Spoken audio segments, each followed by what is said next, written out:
The room was warm with laughter, glittering with tinsel, and packed wall to wall with family. Kids ran across the living room in fuzzy socks, tearing through wrapping paper while adults held up phones to capture every moment. Every child had a gift in their lap. Except mine. Ellie stood by the tree, 6 years old, in her red velvet dress with a little candy cane headband she'd picked out herself. She looked at me, confused, then hopeful. Then the smile faded. My mother clapped her hands and said, "That's everyone." I paused. "Mom, you forgot Ellie's." She blinked. "Oh," she said, glancing at the pile. Then laughed. "Oops. We forgot her." The laughter that followed wasn't loud, but it cut sharper than any scream. A few of the adults chuckled awkwardly, not sure whether to join in or shrink back. My sister smirked. My brother looked away. Ellie's bottom lip began to tremble. She clutched the edge of her dress and whispered, "Did Santa forget me too?" That did it. Something in me settled. Hardened. I didn't cry. I didn't raise my voice. I simply knelt beside her, brushed her curls back, and said gently, "No, baby. Santa didn't forget. He just sent your gift through me instead." I reached into my purse, pulled out a small box wrapped in silver paper and tied with a satin ribbon. Ellie's eyes lit up. Everyone in the room turned. Some of them squinted, curious. Others leaned in like they were watching something they couldn't rewind. Ellie untied the ribbon slowly, peeled back the paper. Inside was a black velvet box. She opened it and gasped. A delicate gold necklace with a heart-shaped locket sparkled inside. She looked up at me. "Can I open it?" I nodded. She pressed the clasp and the locket popped open. On one side, a photo of us, just me and Ellie, nose to nose, laughing under the park gazebo from last spring. On the other, a tiny inscription in soft cursive. "You are loved beyond measure, Mommy." The room fell absolutely silent. No one laughed. No one moved.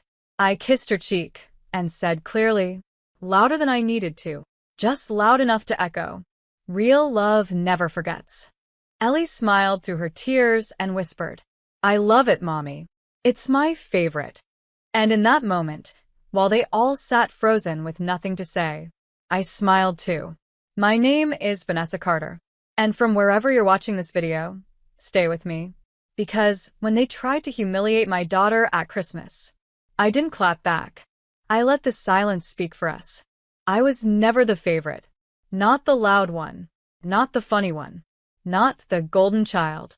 That was always my sister, Marla. And when she didn't shine, my brother David did. Me? I was the one who cleaned up after the party. The one who offered to help with dishes. The one they said was too sensitive whenever I brought up how often I was left out. Growing up, my mom always made excuses.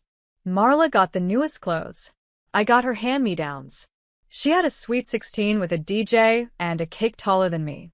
Mine was a potluck in the backyard, and I made my own cake.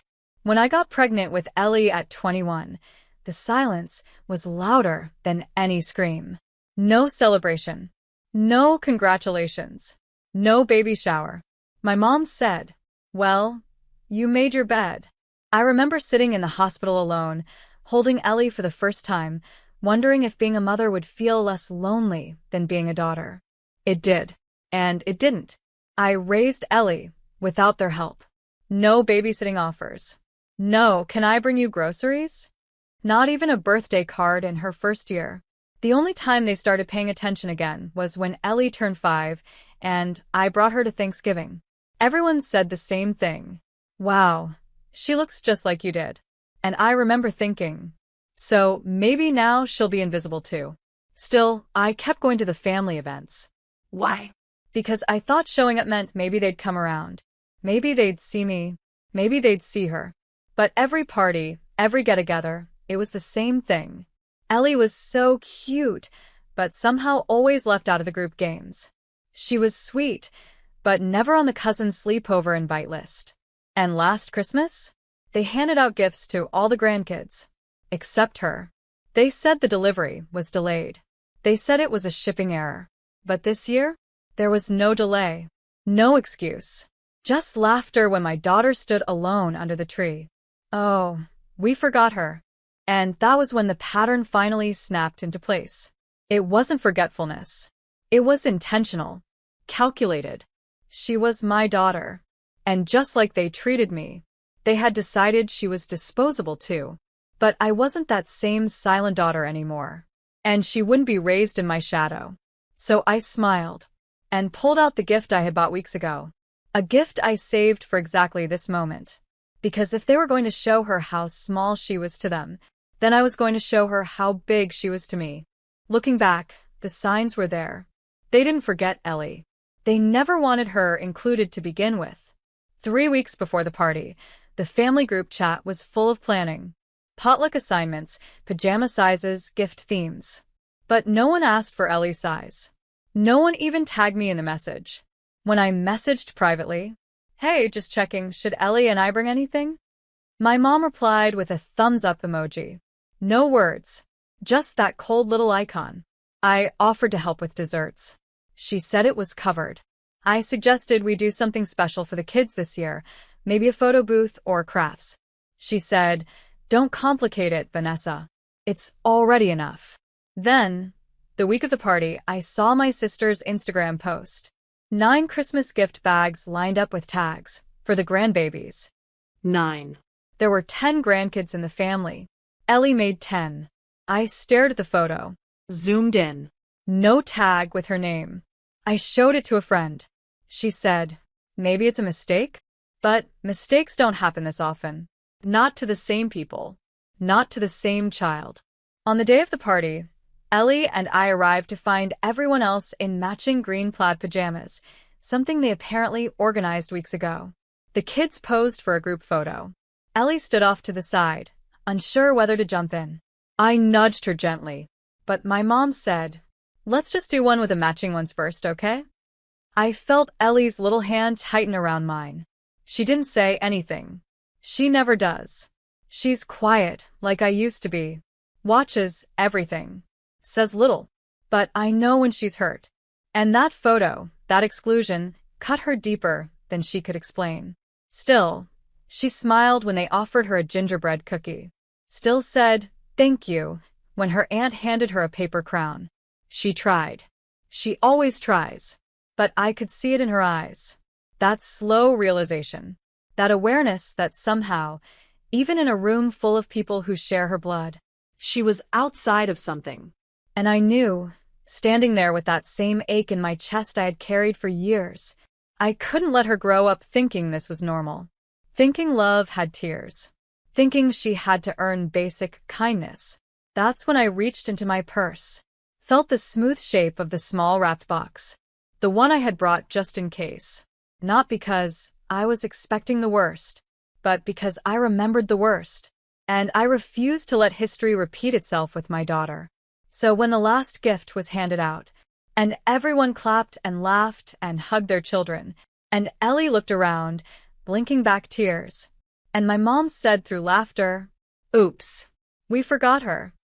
I smiled, not out of anger, but clarity, because I hadn't come for their gifts. I had come prepared to give my daughter something better. Proof that someone thought of her, planned for her, loved her first.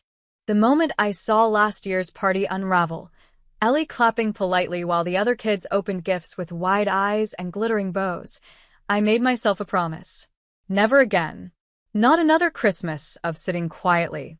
Not another moment of pretending forgotten and uninvited were just accidents. Not when the child they were doing it to was mine. So I started planning early. I saved money quietly over months. Skipped takeout, packed lunches, sold a few old dresses online. And one morning in October, I walked into a tiny jeweler's shop tucked between a bookstore and a coffee shop. The kind of place with velvet trays and quiet lighting. I asked the woman behind the counter, "Do you have lockets?" She showed me a few, but one stopped me cold.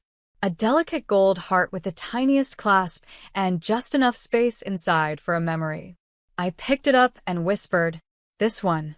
2 days later, I returned with a photo, Ellie and I at the park that spring. Her on my shoulders, our faces tilted toward the sky, caught mid-laughter. The jeweler smiled when she saw it. You want this inside? Yes, I said. And something engraved. She nodded. What do you want it to say? I paused, thought of every birthday no one showed up for, every group photo she was left out of.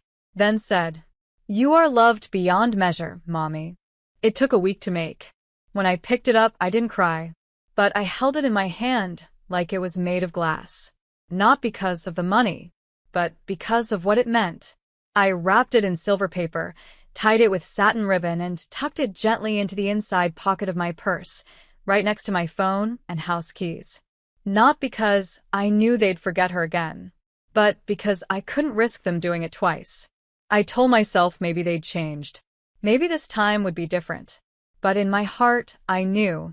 People who forget you when it's easy don't remember you when it counts. So when Ellie stood by that Christmas tree, lip trembling, empty-handed while the other kids tore open presents and her name was never called, I didn't panic. I didn't flinch.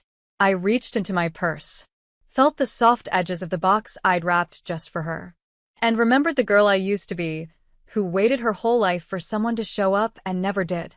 Then I knelt beside my daughter, and I showed up. Ellie's tiny hands twisted the hem of her dress as she looked around the room. Her cousins squealed over tablets and dolls. Wrapping paper flew through the air like snowflakes. And she just stood there. Still. Forgotten. I could feel it building in her chest. The heartbreak. The kind of silent shame a child can't name yet, but knows how to carry. The kind I carried for most of my life. My mother laughed like it was a sitcom. Oh. We forgot her. She actually clapped, like it was just another silly accident.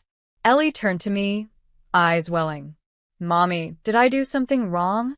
That was it. I reached into my purse, knelt to her eye level, and said softly, No, baby. You did everything right. I pulled out the small silver-wrapped box. She blinked, surprised. For me? I nodded. From someone who never forgets you. The room started to quiet. One by one, the aunts, uncles, and cousins turned. Phones stopped clicking. No more paper tearing. Just silence. Ellie carefully peeled the ribbon, lifted the lid. Inside, the velvet box caught the light. She opened it And gasped. The gold locket gleamed. Her little fingers ran over the delicate heart, then paused. Can I open it? Go ahead, I whispered. She clicked it open. And there we were, frozen in laughter, our joy captured in that photo beneath the gazebo. On the other side, she read the inscription aloud, lips forming each word slowly. You are loved beyond measure, Mommy. She looked up at me, eyes glassy. You made this for me? I nodded. Because you'll never have to wonder if you matter. Her smile was soft and stunned and small, but it reached the deepest part of me. Then she turned slowly to the room, clutched the necklace to her chest, and said, to no one in particular, This is my favorite gift. No one spoke. My sister looked down at her wine glass. My brother cleared his throat. Even my mother, so loud just moments ago, just stood there, jaw slightly open. She knew. They all knew. And I didn't have to say anything else. Not one word.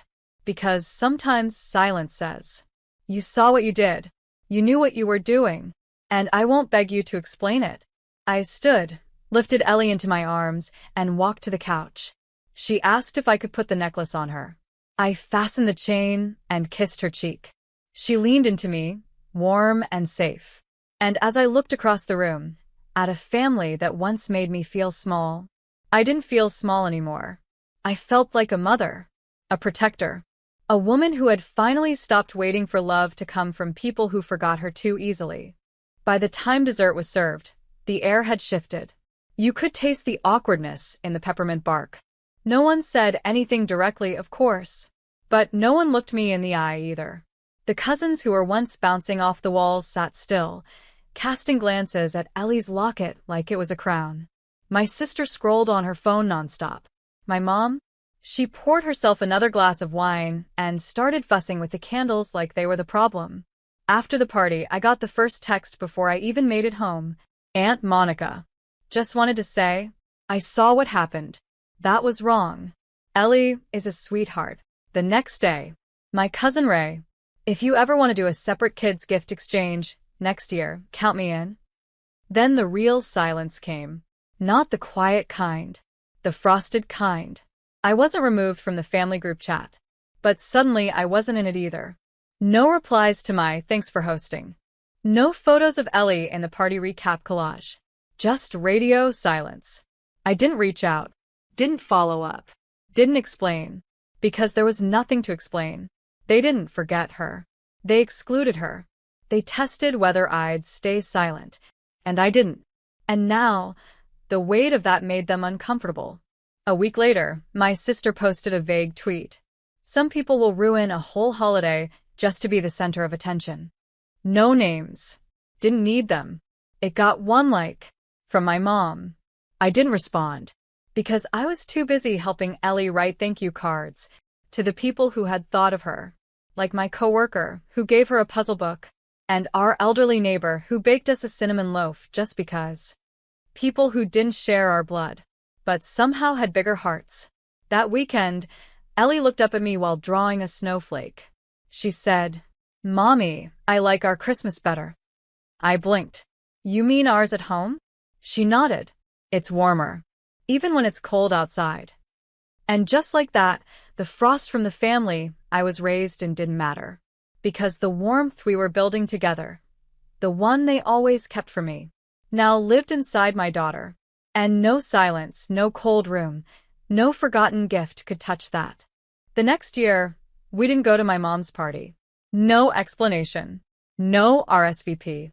Just nothing. I didn't announce it. Didn't cause a scene. I simply chose us. Ellie and I started a new tradition. On Christmas Eve, we made cocoa with marshmallows that looked like tiny bears. She picked matching pajamas for both of us, blue flannel with little gold stars. We danced around the kitchen while baking gingerbread cookies in weird shapes because she couldn't care less about perfect edges. And that night, before bed, I gave her one gift. Not something fancy, just something thoughtful. A small storybook, handmade by a local artist. Inside, the story of a little girl who had been overlooked by a kingdom until she built her own. Ellie hugged me so tight, I could barely breathe. The next morning, we slept in. No pressure. No being dressed up to be judged. No explaining why she didn't get the big gift that others did. We built our own holiday. One that didn't hinge on whether others remembered her. Or remembered me. Word got around, of course. When we didn't show up to the party, I got a passive-aggressive text from my mom. "Didn't expect you to hold a grudge through Christmas. That's not how family works." I didn't reply.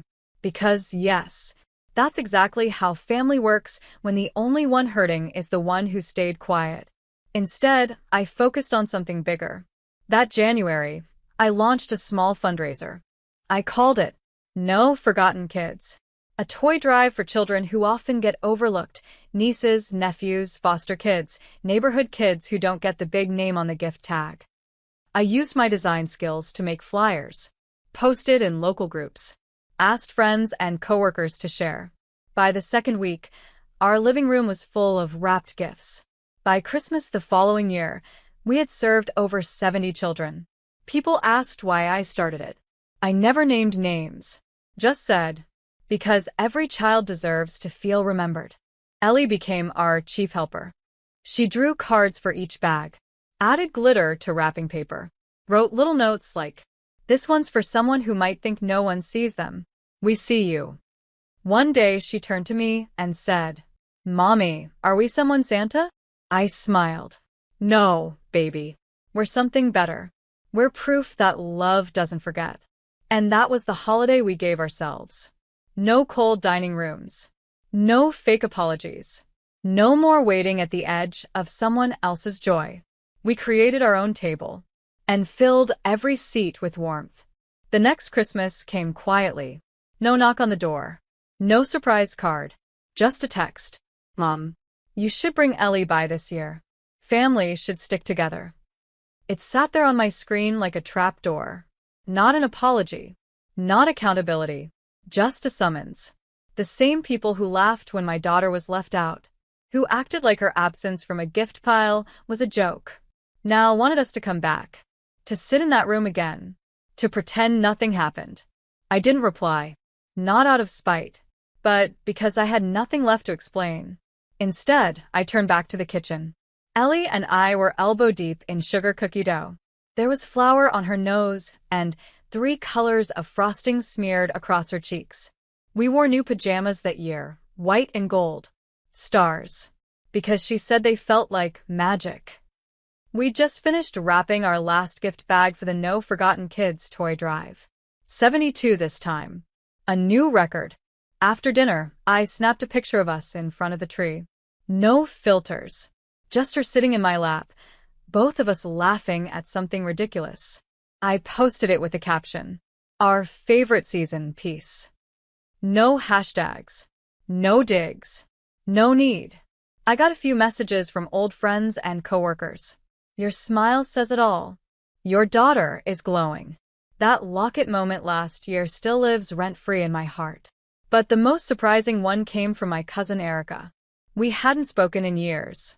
She wrote, I saw what happened that day. I'm sorry I didn't speak up. You taught me what showing up for your child really means. Thank you. I stared at that message for a long time, because that's what this journey had really been about. Not punishing them. Not winning, but showing my daughter. That love isn't something you chase. It's something you protect. And sometimes protecting it means walking away from people who drop it too easily. They sent an invitation. I never opened it, because the only one that mattered was the one I sent to my daughter. Every single day. You are enough. You are seen. And you will never be forgotten, not on my watch.